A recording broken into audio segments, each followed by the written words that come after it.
Глава Коми Владимир Уйба воплотит мечты еще 3 детей в рамках всероссийской акции «Елка с желаний». Глава республики снял шары с елки желаний в Большом Кремлевском дворце. 11-летняя Надежда из Луганской Народной Республики мечтает о микрофоне для живого вокала. Успеем, может быть, и к Новому году, но точно совершенно в первый число января такой микрофон ты получишь.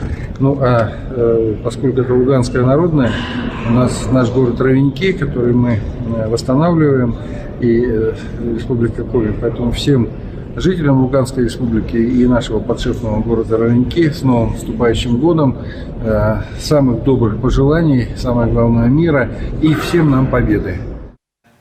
Владимир Уйба исполнит мечту и 7-летнего Димы из села Замежное Усть-Целимского района. Мальчик загадал синтезатор, а 16-летняя Ольга из Троицко-Печорска попросила подарочный книжный набор. Добавлю, ранее Владимир Уйба снял шар с желанием 6-летнего Елисея из Сыктывкара, который загадал велосипед.